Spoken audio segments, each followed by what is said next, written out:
সরে যাও সরে যাও।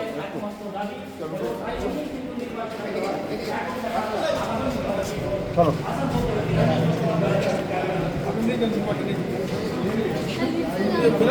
আপনি আমার গাড়িতে চলে যান।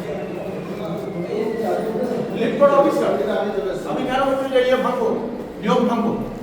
হাঁটতে পারে আমাদের ক্যান্ডিডেট, ও হাঁটবে, সিঁড়ি ভাঙবে, আর ও হাঁটতে পারে না, তাই যাচ্ছিল লোক দেওয়া যাবে।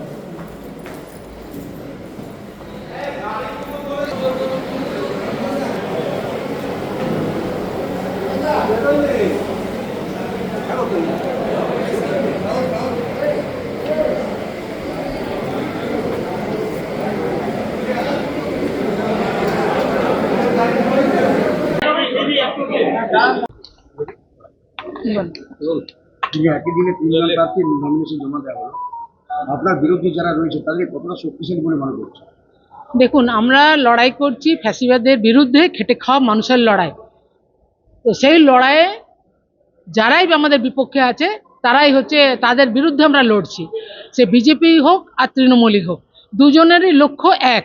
একজন দেশ বিক্রি করছে, একজন রাজ্য বিক্রি করছে। একজন কর্পোরেটের হাতে তুলে দিচ্ছে পুরো দেশের সম্পত্তি, আরেকজন লুটেরাদের হাতে তুলে দিচ্ছে সম্পত্তি। এই দুজনের বিরুদ্ধে আমাদের লড়াই। এতদিন সন্দেশখালী চলছিল, এবার গতকাল যে রায় দিয়ে দিচ্ছে হাইকোর্ট, সেটা কি আপনারা আলাদা একটা অস্ত্র পেয়ে গেলেন? আলাদা অস্ত্রের কিছু নেই। আমরা অন্যায়ের বিরুদ্ধে আমরা বারবার সরব হয়েছি বিধানসভাতে। যে পরেশ চ্যাটার্জির মেয়ের চাকরিটা কিভাবে হল, পরেশ অধিকারী, বিধানসভাতে বারবার সরব হয়েছিলাম। তখন কিন্তু শিক্ষামন্ত্রী একটা কোনো প্রশ্নের উত্তর দিতে চায়নি। আজ তো মানুষ উপলব্ধি করতে পারছে যে যারা বিধায়করা যারা প্রশ্ন তুলেছিল, যারা শিক্ষার ব্যাপারে বারবার বলেছিল, তখন কিন্তু কোনো এরা গা করেনি। আজ গোটা রাজ্যের মানুষ যখন যারা যোগ্য ব্যক্তি তাদেরকে বাতে রেখে অযোগ্য ব্যক্তিদেরকে যেভাবে কাজে যোগ দেওয়া করিয়েছে, সেটা কেউ সমর্থন করে না। আজ যারা টাকা দিয়েছিল তৃণমূলের নেতাদেরকে, মোটা টাকা দিয়েছিল, তার বিনিময়ে যারা চাকরি পেয়েছে তারা আজ হা হুতাশ করছে, এবং তারা বুঝতে পারছে যে আমরা কিভাবে প্রলোভনে ফাঁদ দিয়ে পা দিয়েছি। বুঝতে পারেনি তো যে এত দূর হবে, ভেবেছিল হয়তো সব ঠিকঠাক মিটে যাবে। বেকারত্বর জ্বালাতে তারা এই সমস্ত কাজ করেছিল। আর যদি আমাদের রাজ্যে কোনো শিল্প থাকতো, কোনো কাজ থাকতো, তাহলে বেকারগুলো এই অসৎ পথে যেত না। আজ তারা কলকাতার বুকে দাঁড়িয়ে বছরের পর বছর ধরে তারা আন্দোলন করছে। মহিলারা মাথার চুল কেটে মাথা ন্যাড়া হয়ে প্রতিবাদ করছে। মুখ্যমন্ত্রীর ঘরের পিছনে খালের জলে, এক বুক জলে মহিলারা নেমে প্রতিবাদ করছে যে আমরা চাকরি চাই। আজ তো সে কথা হলো। আমরা চাই যারা যোগ্য ব্যক্তি তারা চাকরি পাক, আর যারা অযোগ্য আছে তারা নিশ্চয়ই পাক চায়। আমাদের গাড়ি মানে তৃণমূলের গাড়ি গেট পর্যন্ত আসতে দিয়েছে, বিজেপির গাড়ি গেট পর্যন্ত আসতে দিয়েছে, কিন্তু আমাদের গাড়িকে বাসের ওই পারে আটকে দেওয়া হলো। তো এটা ডিএম অফিসে একই নিয়ম, একই যেখানে নিয়ম সেখানে এবিআর নিয়ম কেন? একজনের জন্য পক্ষপাত, অনেকজনের জন্য বিপক্ষপাত কেন? নিয়মটা তো সকলের একই হওয়া উচিত। ডিএম অফিসে যদি এই ধরনের হয়, তাহলে তো নিচের স্তরে তো হবে। নিশ্চয়ই করিনি, করব। এবার এই মিছিলের পর ইলেকশন কমিশনের নির্দিষ্ট নিয়ম অনুসারে তোমাদের একজনের অ্যাক্সিডেন্ট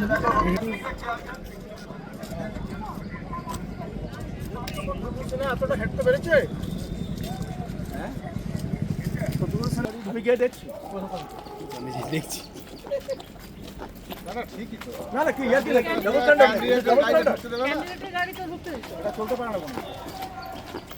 বিজেপির মিছিল যাচ্ছে, পুরো র্যাপ নামিয়ে দিয়েছে।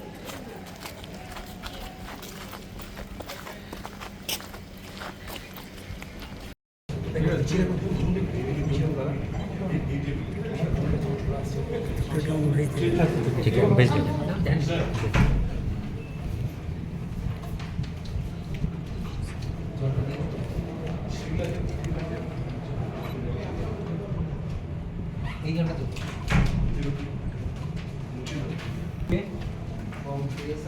कैंडिडेट सिग्नेचर दो जगह पे आछे, प्रपोजालेर सिग्नेचर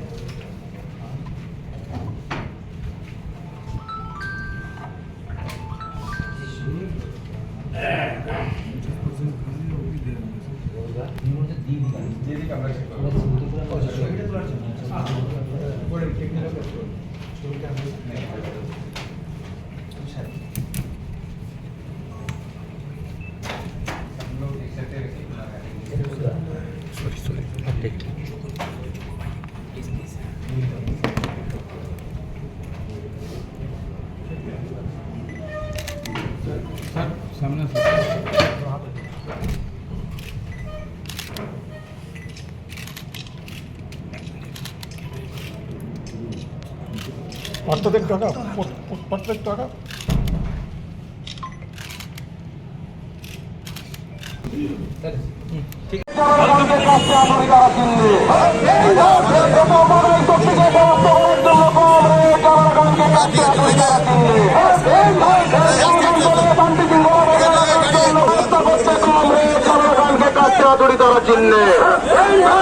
এদিকে এদিকে দুর্নীতির বিরুদ্ধে কমরেড জালাল খানকে কাছে হাতুড়ি দেওয়ার চিহ্নে লাগাম ছাড়া বেকারি মূল্যবৃদ্ধির বিরুদ্ধে কমরেড জালাল খানকে কাছে হাতুড়ি দেওয়ার চিহ্নে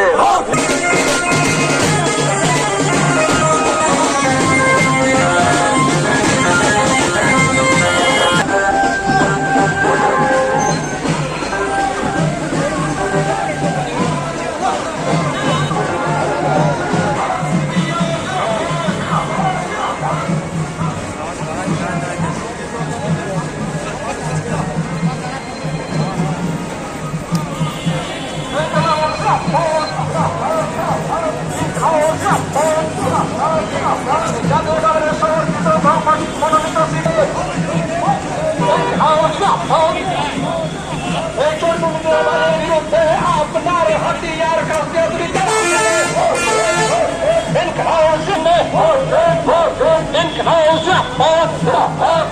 এই বাংলা আমার বাংলা তোর ফিরিয়ে আরো সনাক তোর